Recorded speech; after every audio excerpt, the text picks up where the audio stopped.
Assalamualaikum abang dan kakak semuanya. Iya, bertemu kembali dengan Miss Hasana di video pembelajaran fikih hari ini. Nah, sebelum kita belajar, ada baiknya kita membaca doa terlebih dahulu. Kita baca doa bersama-sama ya. Bismillahirrahmanirrahim. Rabbi zidni ilma warzuqni fahma wa amalan mutaqabbala. Amin. Nah, adapun tujuan pembelajaran kita pada hari ini, abang dan kakak adalah agar Ananda ataupun abang dan kakak mengetahui pengertian bersuci dari haid. Kemudian, agar abang dan kakak dapat mengetahui apa itu darah haid. Kemudian yang ketiga, agar abang dan kakak dapat mengetahui larangan-larangan ketika haid.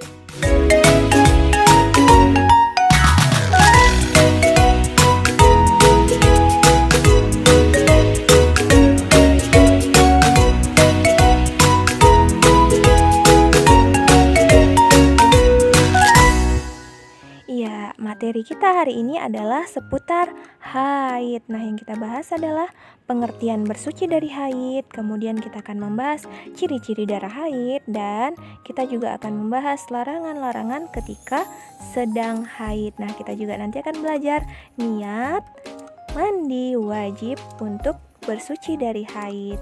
Nah, sebenarnya materi ini khusus untuk kita para wanita, tetapi tidak apa-apa ya. Untuk yang abang-abang bisa menambah pengetahuan. Didengarkan baik-baik ya. Haid secara bahasa berarti mengalir. Nah, secara istilah, haid di dalam Islam dikatakan bahwa keluarnya kotoran berupa darah yang mengalir dari rahim perempuan sehat bukan karena melahirkan pada waktu tertentu. Nah, haid pada umumnya keluar sebulan sekali dengan rata-rata 6-7 hari. Nah, yang dialami oleh perempuan yang sudah balik, dan masa maksimalnya haid ini adalah 15 hari. Jadi untuk kakak-kakak yang sudah balik, sudah tumbuh masa-masa pubertas, sudah ada tanda-tanda pubertas, maka akan mengalami yang namanya haid ini. Lalu Miss, bagaimana jika ada perempuan yang mengeluarkan darah lebih dari 15 hari?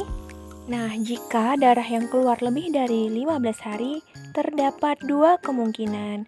Yang pertama adalah darah itu adalah darah nifas, yaitu darah orang yang melahirkan. Kemudian yang kedua adalah darah itu adalah darah istihadah atau dikatakan sebagai darah penyakit.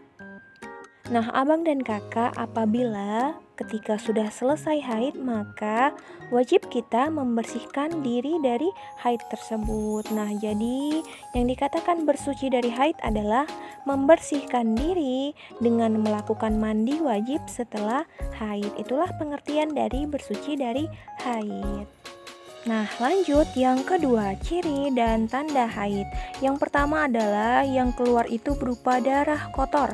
Yang kedua, keluar dari rahim yang sehat.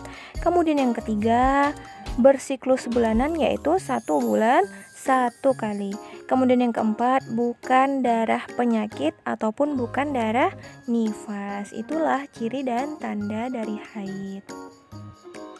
Nah, kemudian yang ketiga yaitu larangan-larangan ketika kita sedang haid. Yang pertama adalah sholat. Kita tidak boleh melaksanakan sholat, baik itu yang wajib maupun yang sunnah. Kemudian yang kedua, puasa. Ketika kita haid, kita tidak boleh melakukan puasa, baik puasa wajib maupun puasa sunnah. Kemudian yang ketiga, ketika kita sedang haid, maka kita tidak diperbolehkan untuk tawaf atau mengelilingi Mekah. Kemudian yang keempat, yang sedang haid tidak boleh beriktikaf ataupun berdiam diri di masjid. Kemudian yang terakhir adalah membaca Al-Quran. Ketika kita haid, tidak boleh membaca kitab suci Al-Quran. Nah, ketika kita sudah selesai haid, maka kita diwajibkan untuk mandi.